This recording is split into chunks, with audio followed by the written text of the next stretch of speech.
Hey guys, and welcome back to Twilight Princess. We still have quite a bit to do before you reach the city in the sky, and today we're going to go hunting all over Hyrule for symbols with which to revive the Dominion Rod. It's like we're back at the beginning of the game. I just want to go to dungeons. Why do I have to find shit? Shit I don't care about. Shit that doesn't need to be found. When was the last time you could just go from dungeon to dungeon to dungeon in a Zelda game without anything in between it? Like 3 parts ago in this playthrough or something? I was referring specifically to games and whatnot, but that works too, I guess. Come on, give Twilight Princess credit. I mean, for those 3 dungeons we had, it was pretty sweet how we were just jumping to them, but now we gotta deal with plot. Now we gotta deal with nerds and their nerd problems. Oh, listen to this.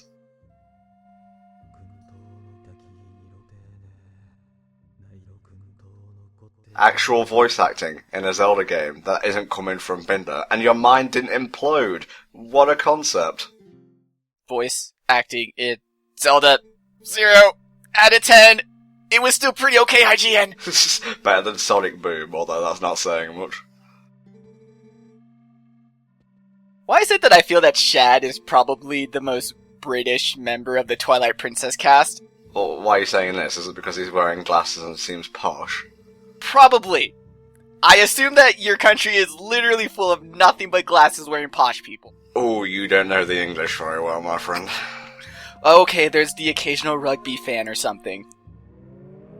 Oh, I tell a lie. It just comes to life on its own. There we go. I like how that just happens. Like, wait, Shad, come back! Your life's work wasn't completely pointless. Look, it did a thing!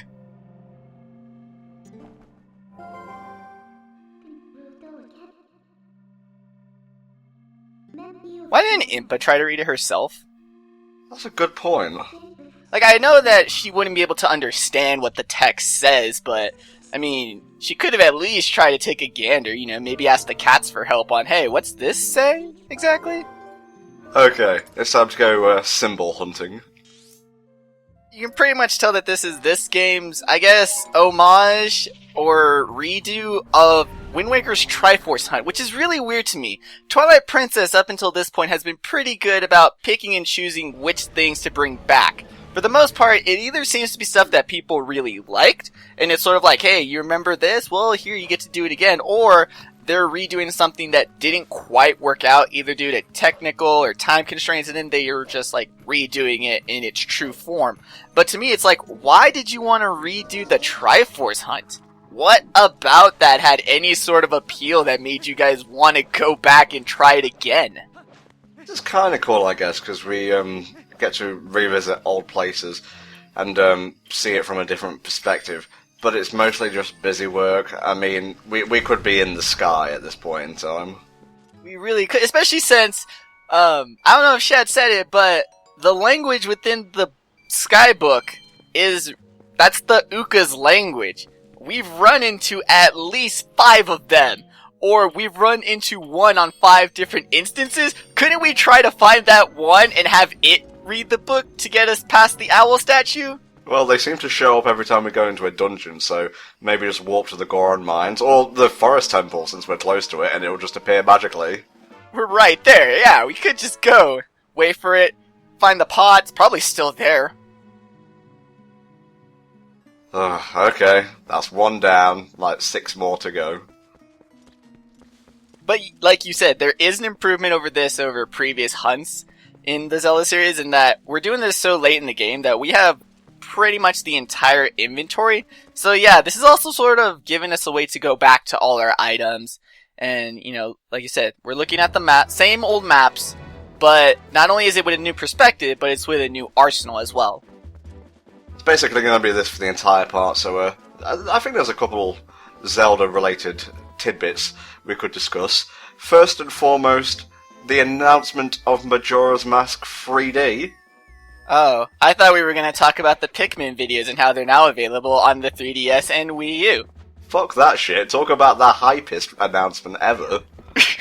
It was pretty hype. I know I may have blew up my Twitter for like 3 tweets. I'm sorry, I'm not one of those media reporting Twitter guys who have to shut my own Twitter account down because Nintendo did a thing. Well, yeah, Majora's Mask 3D, like, the remake that we all saw fucking coming, but we all wanted so badly. It's cool because this was the first Nintendo Direct for a while, actually, because Iwata was ill. He wasn't working. So to have the very first game shown in the very first Nintendo Direct in a while be Majora's Mask 3D was a big thing, actually. Yeah, and, you know, aside from the most important thing that is video games, I am quite happy that Iwata has made a really... It seems he's made a very well recovery, and I wish that man the best with his health and all of the Nintendo people. You know, we don't like sick people making our video games. No, we just like sick people talking over the video games. Sick, mentally deranged people. How do you think it's gonna deal with the new 3DS? Because I've heard tell, or at least Aonuma has hinted at some functionality there. And the first trailer, the one that they showed in the Nintendo Direct, was in 60 frames per second. Now I know Ocarina of Time 3D ran at 30, and I imagine MM3D will run at 30 normally. So do you think it will get bumped up if you play it on a new 3DS?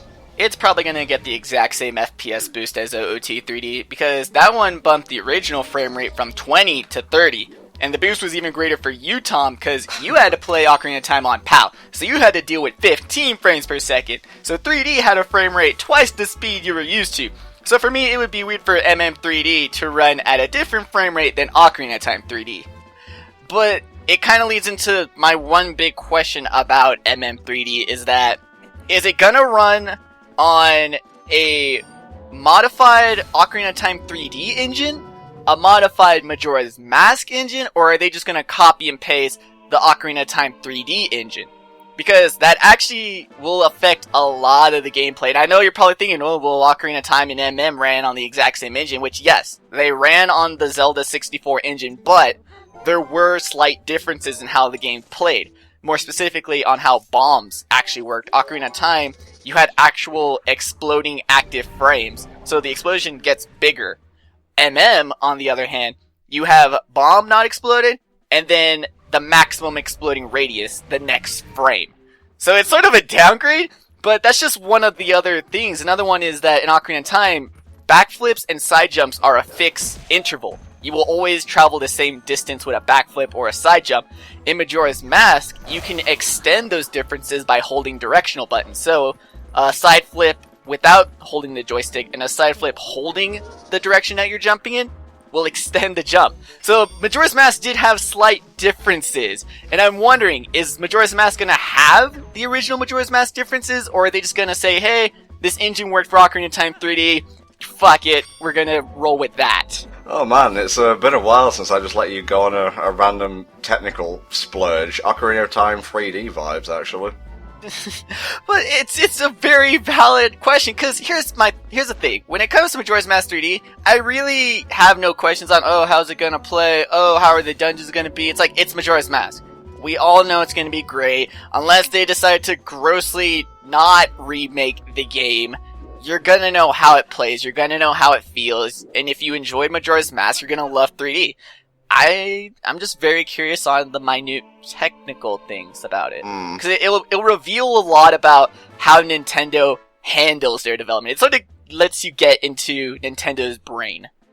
Interestingly, there's a clip, or at least a picture, I think, where Link plays the Song of Time, and usually in Majora's Mask it will say, save and return to the dawn of the first day. Here it just says return to the dawn of the first day. So maybe they've done away with the owl statue system, or just, you know, reconfigured the save system in general, because that was the least user-friendly aspect of Majora's Mask, in my opinion, and they have mentioned trying to streamline stuff. Well, they definitely streamlined Ocarina of Time, but then again, Ocarina of Time, like, gameplay-wise, there wasn't much to really change. Yeah. It was very simple. Like, let's give Ocarina of Time that. It was very, very simple. Majora's Mask, they kind of wanted to make it as unsimple as possible. But yeah, in addition to not having save and go back to the first day, there hasn't been any footage of the owl statues. So it's like, are they purposely trying to hide it? Is it just an honest coincidence that we don't see owl statues? But I'm pretty sure that, like, what the Water Temple was talking at Time 3D being the big overhaul, which was just color on the walls.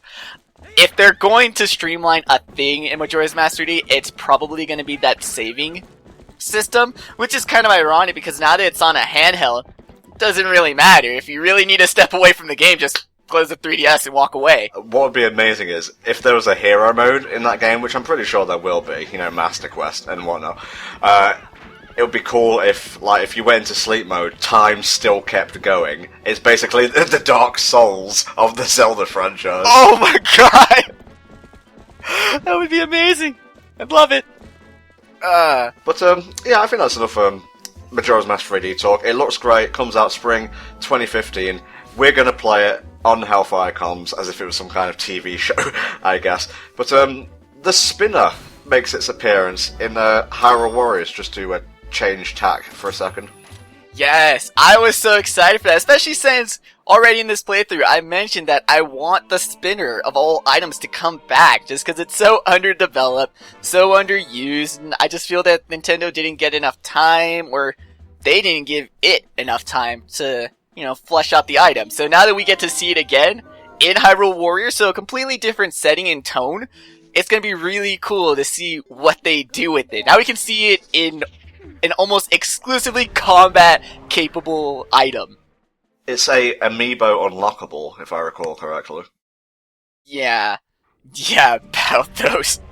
They looked so good during the first, like, trailers and pictures, but now that people are actually taking pictures of the actual amiibos, they're kind of lackluster. Yeah, that's the mass production downgrade that you gotta expect with these things. Link's floppy sword. But luckily, you still have D-Pad Daily coming out with superior amiibos. Have you seen those? I have not actually. Oh my god, I'm gonna link them to you. You need to see the Shulk one. It's awesome. Alright, I'll type it in right now. How do you spell it? D-Pad. So, D-P-A-D, Lad. So it's just this guy who, without all the complaints of the original amiibos, decided, hey, I can make my own, but better. And oh yeah, he's made vastly superior amiibos to anything Nintendo could poop out. Oh my god, the first one I clicked on was the Kirby amiibo. Oh my god, that's fantastic. Yeah, D-Pad Daily amiibo. The first one, Kirby amiibo. Fantastic. And plug. I'll be expecting my check in the mail. Indeed, indeed. We're near the end of this little quest now. It's really not too hard. It's just a tour of Hyrule, really. Which I guess is okay. I don't know whether or not I would enjoy, like, a challenge at each station, because, yeah, there are sort of statue puzzles where, within the sort of theater, which I think is kind of cool. You had, like, a little Greek theater back there, where you had to use the owl statues as your platform to get back to them, but that's about the extent. Like, I don't know if maybe there could have been one that had bosses guarding it or something. Like, it's really weird that for Twilight Princess, having constantly send those arena Shadow Beast fights, that none of those owl statues were guarded by said Shadow Beast. That's true. There were some Bulbins here and there, but for the most part, they were just left to their own devices. Maybe it's because they were so ancient, Zan didn't even think to take them into consideration. Yeah, or maybe the Bulbins just live there. Link's the asshole. You know, he just interrupts a family dinner, kills them all just to get a symbol.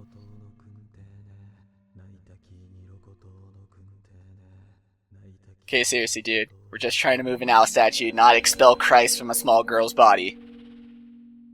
Like, he even has a little cross, too. Is this another Exorcist reference? I mean, first we had Blizzetta, now we got this shit? The power of Din compels thee! The power of Din compels thee! Well, on the Skybook, there's actually the picture from Furor's Pearl, the, circular symbol. A goddess is compelling indeed, but it might not be Din. Well, there was a picture of a crucifix on Link's original shield in the first Zelda, wasn't there? Yes, and there was the Bible that just became a spell book. Okay, I guess. Oh, like 7 parts of work to move that, but you showed me an exploit. just before we started recording this part. Do you want to explain how that works? Yeah, Nintendo decided that instead of making just a giant wall texture to make it more realistic, the owl statue is modeled and the space around it is modeled. And when video games do that, that obviously means that there's a teeny tiny pixel-sized crevice that you can slip Link right through and bypass that owl statue. Now this seems pretty cool, right? Oh yeah, you get to skip the entire symbol hunt. Not just that. By moving that owl statue, you skip the symbols, you skip Ilia, you skip both the Snow Peak and the Temple of Time. You skip about, I want to say, a good at least quarter of this game just by being able to move behind one statue. Ugh, I feel like such a fool. But then we wouldn't have this awesome casual commentary, Tom. I know. Now, there was a very, very nasty bug here in I think it was either the GameCube or, well, it would have to have been the GameCube or the Twilight Princess version. It wasn't very well going to be the N64 version of the game, was it? Early Wii. It was on the Wii version, and I know exactly what you're talking about. Basically, when you came into this room, don't save. Don't save at all. Save beforehand, because sometimes Shad would not go away like he's doing here when you talk to him, so you'd just be stuck. Because if you tried to leave the room, he'd be like, where are you trying to go, Link? Yeah, and not even just Shad, an invisible Shad. He would disappear, but his, text box block would still be there, so you would be completely trapped, because in order to move this cannon, Shad can't be looking. Why we can't just take his glasses, I don't know. But, so Shad has to not be there, but you can't make him leave because he's invisible, so the game becomes unbeatable. Very, very nasty. It looks so pathetic all broken. All that work, and we just get a busted old cannon. Is it implied that it fell from the heavens? It must have been going really fast to crack through the roof of this cave. I would assume so. I mean, where else would it come from? The city in the sky isn't buried underground. Although that would be a great twist. Now, there is one guy here who specialises in cannons. And you're going to need a hefty amount of rupees to get him to do his business. He wants 300 of those suckers to fix this cannon so you can get into the next dungeon. So there's a paywall on top of finding the symbols, on top of finding Ilia's memory, fixing that shit up. There's a lot of stuff you have to do. It really is the Triforce hunt. I forget, what's the maximum that your basic wallet can have? I believe it's about 200. I want to say 200. So, in order to beat the game, you need to have a wallet upgrade? Now that I've said that, I think it might be 300. I'm just going to hedge my bets here. I wasn't trying to slip you up, Tom. I was being honestly curious that with the game also on top of having all of these, blocks, also throw in, oh, you should probably also do part of this other side quest in order to beat this mandatory side quest in order to progress the game. Okay, let me look up wallets on the Twilight Princess IGN wiki. Link's initial wallet can hold a mere 300 rupees. Whew, dodged a bullet there. Whew! There we go, Twilight Princess. Not as dickish as you think it is. Montage time. I mean, this kind of actually makes sense, because Fire for the whole game has sort of given off that impression that he's not bad, he's not even miserly, he's just a businessman, so paying him for actually using technical skill to repair a cannon sort of makes sense. Giving Tingle thousands upon thousands of rupees? No. That shit sucks. We saved his ass from prison. He should be paying us. Also, he kind of forces those people who may or may not be his brothers into servitude, and I find that kind of creepy. Well, remember, Tingle is not just a man. Tingle is a race. Tingle is, divine punishment? So... Yeah, in freshly picked Tingle's rosy-coloured Rupee Land, or however that title goes, God basically curses you. So no matter what name you put in at the start of the game, it will turn into Tingle. And that's the craziest shit. Okay guys, we're done for today. Please join us next time when we visit the city in the sky to find the final shard of the Mirror of Twilight. But if you want more Zelda, head over to Brain Scratch Comms right now, where you'll see me guesting in a Majora's Mask playthrough. Part 1 is now available to watch. See you next time.